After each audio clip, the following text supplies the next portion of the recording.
Hello ladies and gentlemen, I'm your host Lee from Bleeped Up Productions, and today I am bringing you, that's right, a Warmachine and Hordes battle report, and it is a battle between Menoth and Retribution. So let's take a look at the armies, shall we? We have a new army and a new person to introduce to this channel. His name is Mike and he plays Menoth. And in his list he took Krios as his Warcaster, and in his battle group he took the Crusader, the Reckoner and the Vanquisher. He also took a maximum unit of Exemplar Errants and Exemplar Errant UA. He also took a minimum unit of the Choir of Menoth. He also took the Vassal of Menoth, the Covenant of Menoth, and he also brought Rupert along for this battle report. Moving on to Rich's army, he took Kalisa, the Knight's Whisperer, and in her battle group is the Aspis and the Sphinx. He also took a Hydra, but that is Jack Marshalled by a solo, which I'll get to in a second. He also took the Arcanist. He also took a Dawnguard Sire, which is the Jack Marshall, which is marshalling the Hydra. He took a Heavy Rifle team, the Mage Hunter Assassin, and the Mage Hunter Strike Force, with Iris III, which is the unit attachment commander for this unit. And this week's episode, we're going to kick it a little bit old school. We're going to be playing a Mark I scenario because Mike brought along a lovely bit of terrain, which is the Altar of Flame, which is a Menoth piece of terrain. And basically, we're going to be playing this scenario, which we found on the Privateer Press forums, which basically one unit of a Menoth army is in the Sanctuary, and the opposing army is trying to capture it. And if you want to know more about this scenario, we have the link in the description. But how it is, players set up taking turns, placing terrain and all that stuff. But basically what this terrain piece does is a bit of a boost to all Menoth units. So for example, if the Choir get in this piece of terrain, they can do their hymns and whatever. It casts an 8-inch kind of length onto their spells from the altar. So as you can see, if the Jacks get up there quite quick, they get buffed and stuff. And basically, the victory conditions of this scenario is that Mike has to hold this for 3 consecutive turns, and also, you know, if the player no longer has a Warcaster in play. But if you want to check out more of the rules and stuff, the link is in the description. It's quite a beefy / lengthy scenario. So with that being said, guys, here is Battle Report Episode 10. Enjoy. What's up, guys? It's Lee here from the Bleep Up Podcast, or should I say Bleeped Up Productions now. We changed our name. This is Battle Report Episode 10. We're on our 10th one. We're in double digits. And next to me is our main man, Rich. Hello. But a new face to the channel. Do you want to introduce yourself, buddy? Hi guys, I'm Mike. That's all I have to say. Sure. That's simple. He's called Mike. What can you say? As you guys can tell, we're having a real special battle report. We're kicking it kind of old school because we're playing like a Mark I scenario. I never really played Warmachine when it was Mark I. No. But we're using a piece of terrain from Mark I, and Mike told us that they stopped making them because of lead-based paint and poisoning issues. Lovely. Which, you know, is always fun to hear when a game's trying to kill you. But yeah, as you guys know from the last battle report, it's going to be Retribution against Menoth. And yeah, I just want to get your guys' opinions. What you think is going to go down. So I'll start with Mike, because you're the newest person here. I think that this game is going to be fun because it's a scenario that I've never played before, but I'm also pretty sad because there's a lot of magical shooting, horrible death coming from the elves. That's true. Which I'm not keen on. That's what happens when you fight elves, I guess. Yeah. I'm pretty excited to see what happens. Awesome. Rich? Yeah, I'm just happy that I blitzed last night and painted a lot of my stuff. So I'm using models that I've just painted. And hopefully I will kill Menoth, because I always struggle to kill Menoth. Everyone struggles to kill Menoth. But the fun thing I want to say about Mike's army, Mike, can you tell us what you went through for the build-up to this battle report? I told you were going to be a part of this, and what did you technically paint in a week? In 1 week, I painted a full unit of Errants, the Errant UA, a minimum choir, and a Vanquisher Warjack, just so that they were ready. It's a lot of painting. Well, it sounded like you were very antisocial for like I was a pretty week. antisocial. I would get in from work and be like, right, I'm going painting now. Awesome. So we've already kind of explained the scenario before you've watched this clip. So Rich is going to kick it off first, and yeah, it's going to be a fun battle report. So yeah, we'll go straight into Retribution / Crazy Magical Evil Elves turn.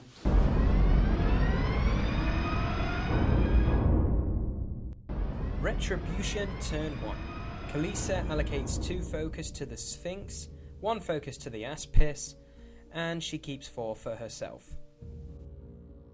The Sphinx then activates and walks up the board, and will take a shot at the Errant unit. Needing 11s to hit, Rich boosts because the Errants are in cover, and he hits. And he boosts the damage, and the Errant is dead. But the Errant will self-sacrifice the one at the back of the unit. The Arcanist activates next and walks up the board and uses his ability Power Booster and gives a focus to a non-focused Warjack, so the Hydra will get a point of focus. Next to activate is the Hydra, and that decides to walk up the board and targets the same Errant unit. Needing 11s again due to cover, Rich boosts the hit and it hits. Needing 4s to kill, yep, he succeeds. And Mike again decides to self-sacrifice another Errant. The Dawn Guard Death Stores activate next and walk up, well, let's say they trot up the board behind the wall. And these guys decide to target the Errants. The first Death Store misses. The second Death Store hits and kills another Errant. But again, Mike self-sacrifices another Errant. And the third Death Store misses. The Dawn Guard's sire, which is Jack marshalling the Hydra, decides to walk behind the Hydra. The Mage Hunter Assassin activates next and walks up the board. The Aspis is the next to activate, and it spends its focus point to run up the board. Kalisa then activates and walks up the board, and decides to target an Errant behind some cover. But as you can see, she has line of sight to its base. So Rich needs 9 to hit, so he boosts, but he misses. So he buys another shot and boosts again to hit, and it hits this time. So he boosts the damage and kills the Errant. But Mike again self-sacrifices another Errant. The House Guard Rifle team target the Errant unit. Also, they are gonna need to hit on 9s, but they miss. The Mage Hunter Strike Force will stand and shoot, and they will target the Errant unit, and only the front 4 of them are in range, so they decide to shoot. The first one misses. The second one misses. The third one misses. And you've probably guessed it, the fourth one misses. But now, because Iris, the Mage Hunter commander, is in this unit, she has Reform, allowing the unit to make a 3-inch movement. And as you can see, they decide to move and reposition themselves. And this will end Retribution turn 1.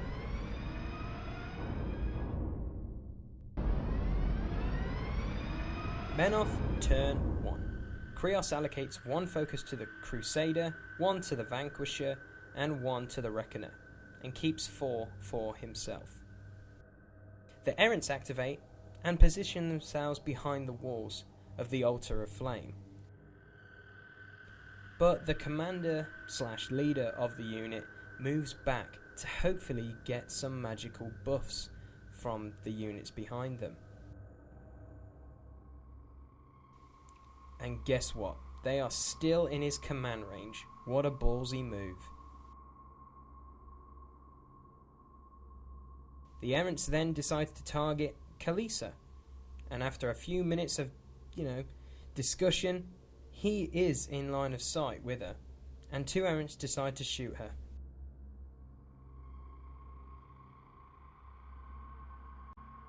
The first one, needing 8 to hit, Mike rolls a 9, so it hits, but the Aspis uses his ability Shield Guard and decides to take the damage. And the Aspis's shield takes 4 points of damage.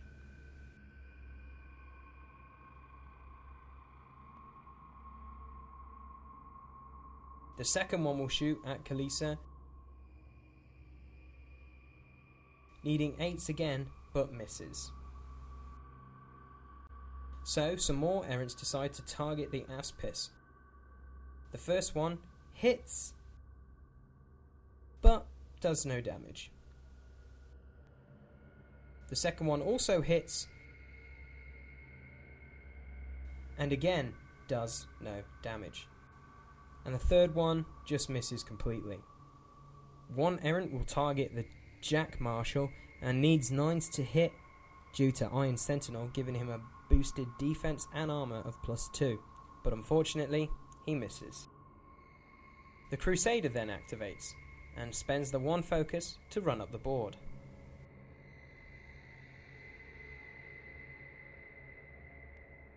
The Reckoner activates next and will also spend his focus point to run up the board.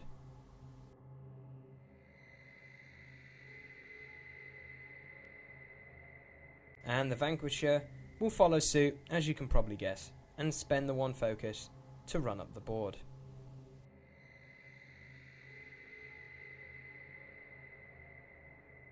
The Choir then activate next and will move up the board.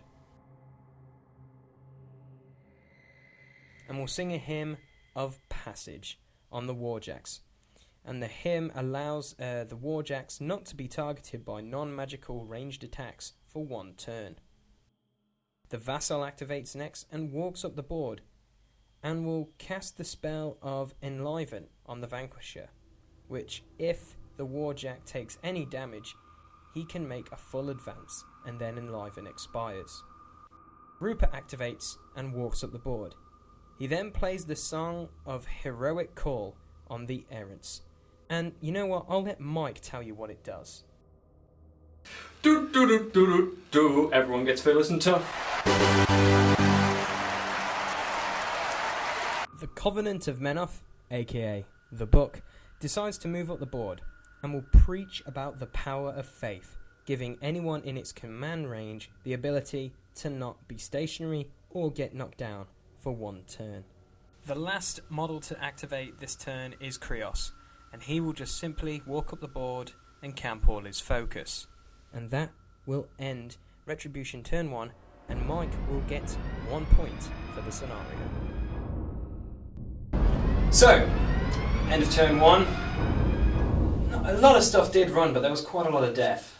I didn't run anywhere because I could actually kill stuff in turn 1. I like this scenario. It's fun.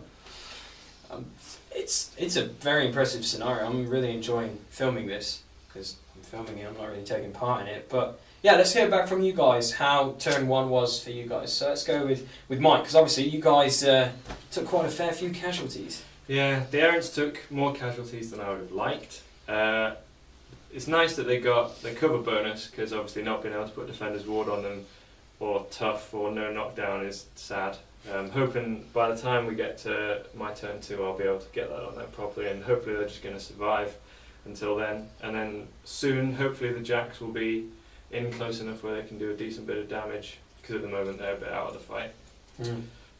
I think the ballsiest move was the command check, which just worked, which was really cool to allow your unit to get tough and a few other things on it, which is very, very... Yeah, it was ballsy, because if that wasn't in range, they'll have to come back, which is kind of frustrating. Bad times, that would have been bad times. But that was a very ballsy move.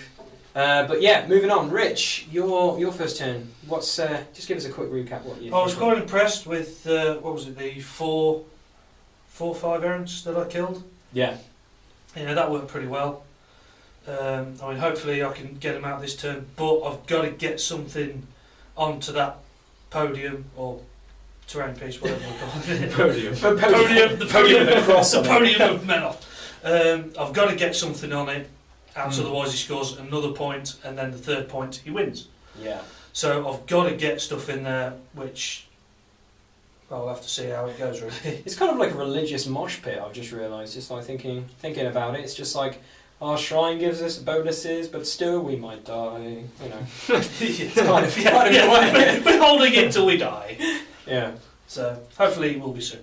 That's good. No, it should be fun. I'm looking forward to seeing what you guys have got cooked up for turn 2. So turn 2 will be right after this.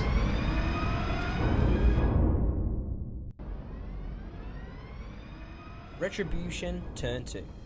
Kalisa allocates 3 focus on the Sphinx, 1 on the Aspis, and 3 for herself. The Dawn Guard Death Stores activate next and charge the errands, which are in the Holy Shrine. With their only attack due to reach, the first one hits and kills the errant, but because of Rupert's spell, he is tough, but fails the tough check. So Mike self-sacrifices another errant. The second Death Store attacks and misses. And the third one attacks and hits and damages the errant. But remember, it has tough, so he makes the tough roll and is just knocked down. The Dawn Guard Seer charges into the errants. It has reach, so he needs 6s to hit. He hits and kills the errant, but the errant isn't tough this time. So he self-sacrifices another errant. The Jack Marshal now will try and drive his Warjack, which is the Hydra. If this is a success, the Hydra can re-roll 1 missed attack, and he has a command of 10, so he rolls and he passes. The Hydra then activates, and because of being marshalled, he will charge into the Altar of the Flame and attack the errants.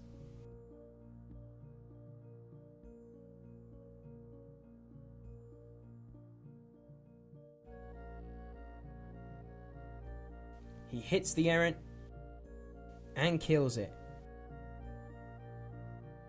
And the errant fails its tough check, so it dies. He chooses not to self-sacrifice, so that errant does die. The Aspis then activates and walks up the board, and will use his Phoenix Field, which regenerates D3 of his shield for 1 focus. It regenerates by 3.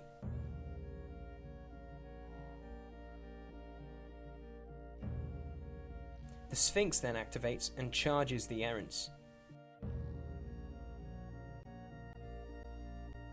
His first attack has reach, needing 9s to hit, so Rich boosts the dice, and he hits. And he kills the errant, but the errant makes its tough check and is knocked down. Rich buys another attack on the errant not knocked down, and unfortunately that misses.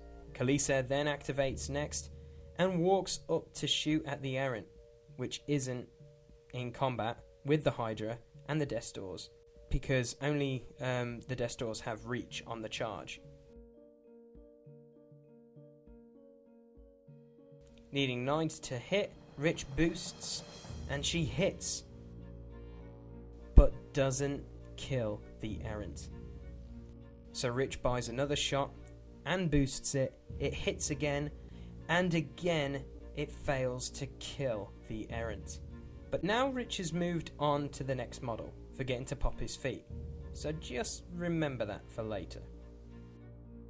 Next to activate is the Mage Hunter Assassin. She charges the errant that Khaleesi couldn't kill. Needing 7s to hit, she hits. And with that many dice, she overkills that errant. But look at that. He is tough. So, remember that Rich forgot to pop his feet? Rich, you forgot to pop your feet, mate. I moved on, as per usual. I completely forgot about it. I even told Mike what the feat did, and I still forgot to actually say I activated. Moving on, the Mage Hunter Strike Force activate next, and move up the board and target the Reckoner.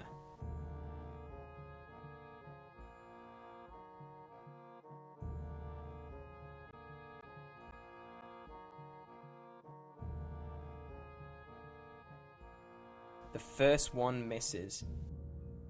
The second one hits, and they all add an additional die due to Jack Hunter, and she doesn't damage the Jack, unfortunately. The third one misses completely, and the fourth one hits, and again does no damage. The fifth one hits, and this time does 5 points of damage to column 2.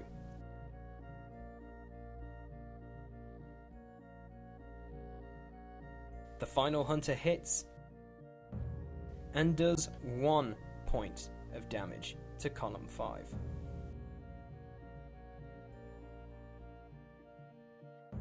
Iris then shoots at the Reckoner. She hits, and with the Weapon Master on the bow, she also can't damage the Reckoner. The Arcanus activates and runs up the board next to the Jack Marshal. The rifle team are the last to activate, and they decide to walk up to get better range for next turn. This will end Rich's second turn and Retribution turn 2. Menoth turn 2. The spells, hymns and prayers all fall off to begin with. Then Krios allocates 3 focus on the Reckoner, 1 on the Vanquisher, and 3 on the Crusader. The Errants activate next, and the guys who were knocked down get up, and they forfeit their movement. The leader of the Errants walks into the Altar of Flame, and targets one of the Death Doors for shooting. Needing 10s to hit, he rolls an 8. So he misses. The Errants are going to continue to shoot at Kalisa because, as I said in the previous turn, they are not in combat. The first one, needing 10 to hit, misses with an 8. The second one also misses. The choir activate next and walk up the board to go into the Altar of Flame, activating the altar's ability, allowing the choir's hymns to have a range of 8 inches from the altar. So they'll sing the hymn Battle, giving Warjacks a bonus on attack and damage rolls. And as you can see, it will be on all the Warjacks. The Reckoner is activating next and is going to charge the Sphinx. And he is in, and he also has Assault. So on the Assault, needing 5s to hit with his cannon, he misses, rolling a 4. Okay, the charge roll, needing 4s to hit, he hits, and does 12 points of damage to column 6.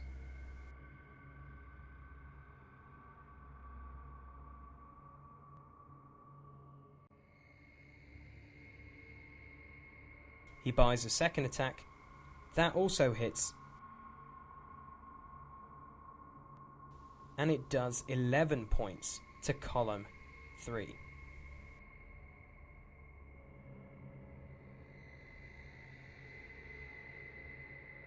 Spending the last focus, he buys another attack. It hits and does 8 points of damage to the Sphinx, effectively wrecking the Warjack.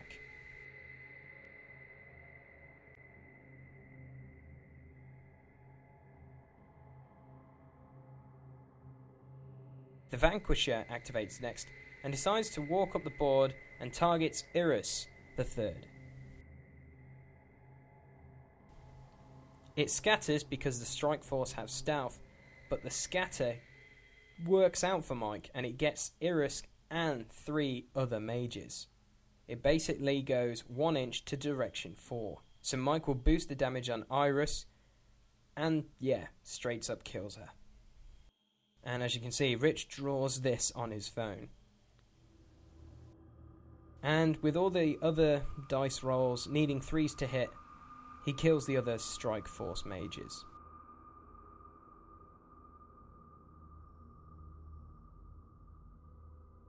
The Vassal activates next and walks up behind the Vanquisher and will use the spell Auxiliary Attack, giving the Vanquisher another attack with his gun. And again, the attack scatters 4 inches to the 3, clipping another mage, and with 3s just to kill it, kills it successfully. Next to activate is the Crusader, and he declares a charge on the Dawn Guard Destor. It charges, and it has reach, so it's just in. He boosts to hit, and it misses. So he buys another attack, and this time it hits. And with the damage roll, it kills the Destor. The Book then activates and walks up the board and preaches about the power of faith. Again, and this time all of Mike's army can't be stationary or knocked down. Rupert activates again, and yeah, what does he play, Mike? Do do do do do do. Everyone gets fearless and tough. The final model to activate next is Krios. He decides to walk up the board, and that will end Menoth turn 2 and Mike's turn 2.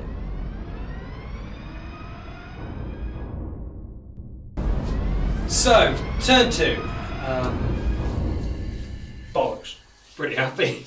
Yeah, it Not happened. happy. It happened. Turn 2. It was a bloodbath.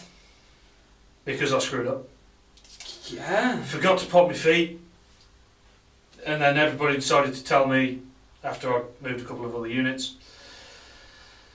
So again, but Can't help it. Every time you swear, it's going to be brilliant. Like editing this together, it's just like you could say whatever. You could I have to edit it out. It's great.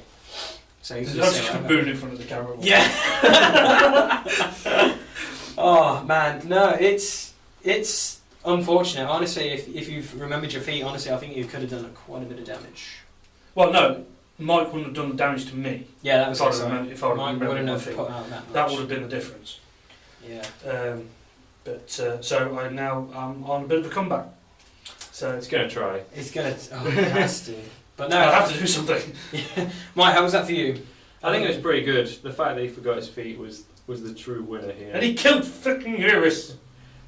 I'm glad that Iris is dead. Lucky bloody scatter.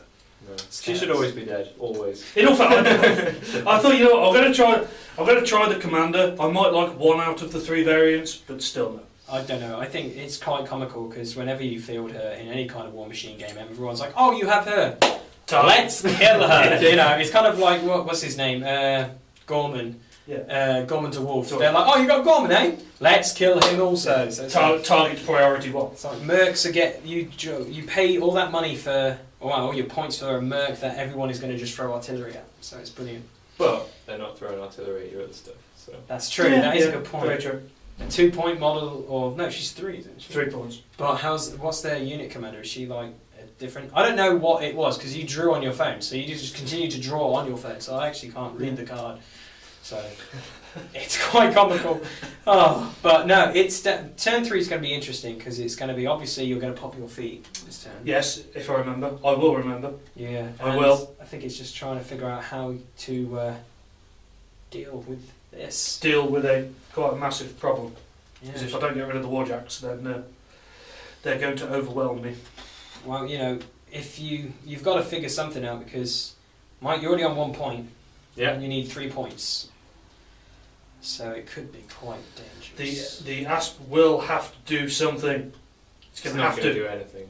It's not going to do anything. It's power 11. Come on, it's great. Its name's called Aspix, but we call it Aspiss Aspis. because I think it's Can't be Asp, bothered. it's Asp normally, but Aspis is just more fun. it is. So whoever left that comment in our last report, that's for you because yes, we do say Aspiss because it's brilliant. We give everything nicknames, why not? Yeah, we can't pronounce them because you guys, the viewers, you tell us how to pronounce them and we still can't get them really. We're not arrogant. We're just Not I think it's more fun. Yeah, it's funny.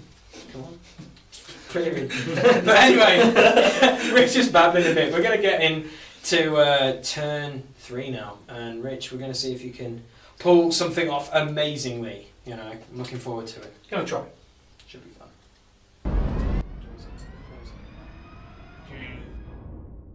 Retribution turn 3. The Aspis uses his Phoenix field before focus allocation and will regenerate back to full health on his shield. Kalisa then allocates 3 focus to the Aspis and 4 for herself. The Arcanist activates and walks over to the Aspis and uses his ability Concentrated Power, and the Aspis is in range and it's going to get +2 to melee damage rolls this turn. The Aspis then walks into the Reckoner. His first attack hits, and boosting on the damage does only 2 points of damage to column 5. The second attack hits, and boosting the damage again, it does 3 damage to column 3. Rich buys 1 more attack, it hits, and does 1 point to the 4. The Jack Marshal activates next and charges the Reckoner.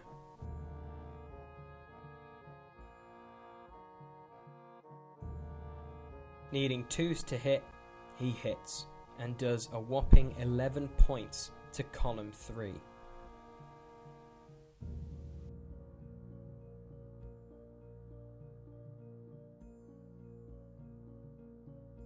The Dawn Guard Destors activate next and trot backwards and decide to target the Crusader with their weapons.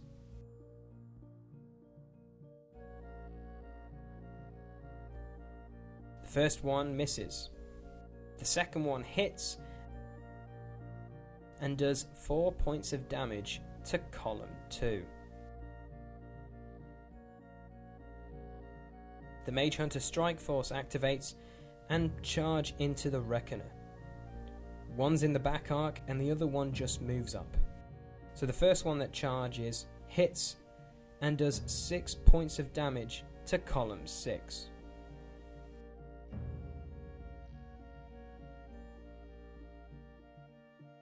The House Guard Rifle Team activate next and they target the Reckoner. But unfortunately they miss. The Hydra activates next and walks around, but can't fit in, so it just moves a bit around.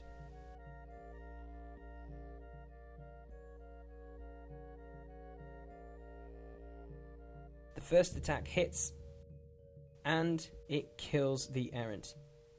And Mike doesn't self-sacrifice this turn. Kalisa activates and walks up the board, and targets the same Errant again. The first shot hits, and again doesn't kill it. So she buys another shot, but targets the Reckoner this time. And boosting to hit, needing 7, she hits. So she boosts the damage, but unfortunately no damage is done. But Rich will pop her feat. Kalisa's feat is called the Vanishing, and for 1 round while in her control area, friendly faction models gain stealth and cannot be charged for 1 turn. The Mage Hunter Assassin walks into the altar next and attacks the far Errant. She hits the Errant but doesn't kill the Errant, needing 8s. Rich rolled a 7. And in his frustration he rolls off the camera and, as you can see, gets a double 1. Rich. Why? Why? And that will be the Warcaster. That will be the end of turn 3.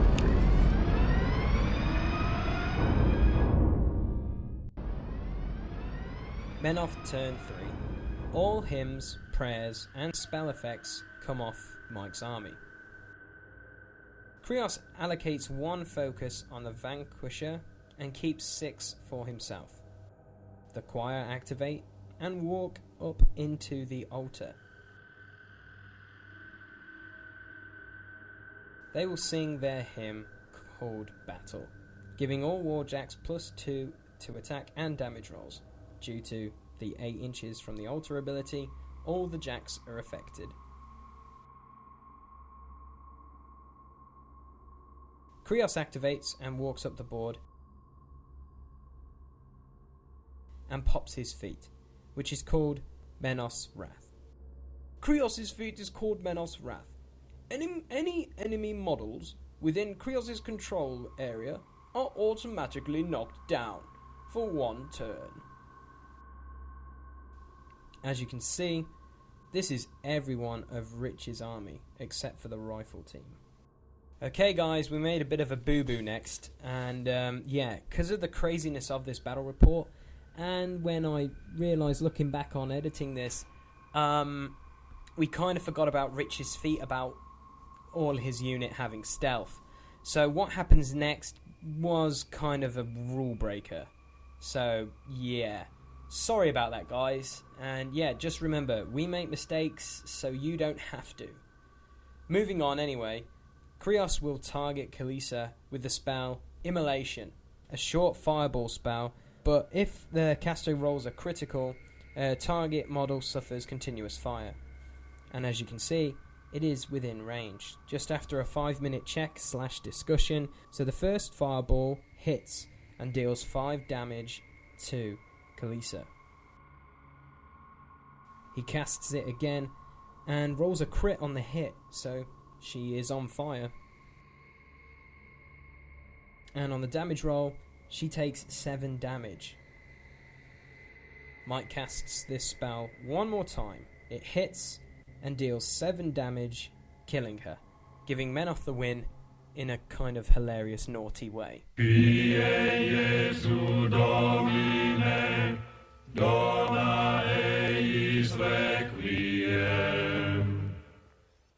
So there you have it. It's a Menoth win, and Congratulations. there it is. I hate See, you. the handshake has been taking place. So there is good sportsmanship here. But yeah, let's get an overview of the game, starting from you, Rich. Let's go with you. And yeah, I just didn't have enough strength to beat down that warjack. Krios' feat of knockdown, I don't think there was a lot I could do about it without sort of standing back and just going, well, yeah, that's true. You know, so unfortunately, yeah, spells and knockdowns and everything else always work. Yeah. So yeah, not a lot I can do. Set them on fire. Spad. Set them on fire. Set them on fire always works. It's always my tactic. Yeah. Set everything on fire. If you can't set it on fire, it's not worth taking. Yeah. So what could you take out of this game with Retribution? Obviously you play Crix, I and you still just started hate Legion. I still hate Retribution. You still hate. You're trying to get it to work though. I I'm appreciate trying. this. I've now painted my army, and I'm now going, well, they're painted. I don't want to sell them, so I'm trying to make them work, but they don't work for me. So yeah, you've heard it first. If he sells it, we might have to put a video up. So if you guys actually like this, and Rich does one day want to get rid of them, Yeah. We'll see. we'll see. But no, it's good. We'll kick it over then to you, Mike. Right, how was that for you? First battle report, first win. First win. It's a good start. Damn it. I was nervous at the beginning. The errants were dying fast. They normally survive well, but they normally survive well with a lot of support. Defender's Ward, tough. No knockdown from the Covenant of Menoth. They had none of that. They sort of managed to survive. There are some left, not many. With Krios, it's one of these things, you hide him at the back, and then occasionally someone will sort of move themselves forward a little bit too far, and he can just spring in, throw fireballs at you while you're lying on the floor, which is always great. Pleased it worked. It was a good game. Yeah, it was It's good. nice to try out the scenario as well. It was Yeah. fun. It was Fun good. scenarios and bad dice rolling. Funniest thing though we realised about the terrain piece is kind of like you can't fit a jack through it. If Like, there's if an you, avoid. if plug it all Yeah. up, you're just kind of like, oh balls, this wasn't meant for me to It's a go bit through. hard. And technically the walls are sort of an inch and a half high. Yeah. So, but we said you could cross them just for because otherwise Make it would have it been easy, terrible. Yeah, it would have been. Yeah, that's It's a true. bit naff. That's true. So, while we still got it going, alright, models of the match. Who wants to start off? I'll start because I think mine's going to be pretty obvious. Yep. My model of the match is Krios because he's just the man. He just comes in, everybody gets down, and then he just fireballs you to death. It's pretty funny. Except the sniper team that aimed at shooting at the floor, but they did not They didn't do get it. knocked down. No, they didn't get knocked down. That guy with the viewfinder has just witnessed something terrible. Yeah, that's actually that's true. It's watching that thing going, oh dear God, they've all been knocked down and now she's on fire. I'm going. I'm going. Yeah. They'll be fair out. They'll be off the board before anyone else. Right, Rich, your model. Yeah. Again, I don't really. Did I actually kill anything apart from a couple of arrows? I don't know. No. Aspis. We just like saying Aspis. Aspis. Yeah, the Aspis is my favourite model of the match because it just sounds odd. Yeah. What more can we say? So yeah, that was episode 10 of Bat Rep. Gosh, we're in double figures now, guys. So next month we'll come back with a battle report. We haven't confirmed who's going to be in it. There's a few things being thrown around. New people starting armies. I've started Signar. Kind of jumped on the bandwagon of Signar at the moment. My Trollbloods are going to be sent off to Alan soon to be painted, so we'll be bringing that. You've got Legion. I've got Legion and Circle. We've got a few other people who want to get involved on our battle reports. Man, it's just great. It's good to have some diversity with all these battle reports, but we want to make them fun and interesting and hilarious at the same time because, come on, we don't want to take photos and then this is what we did, because how is that going to teach you guys out there who are watching this right now how to play the game as well? Yeah, we make mistakes so you don't have to. That's it. That's what it is. That should be our logo for these. We make mistakes so you guys don't have to. But yeah, if you've enjoyed it, leave a like, and yeah, we'll see you next month for another battle report.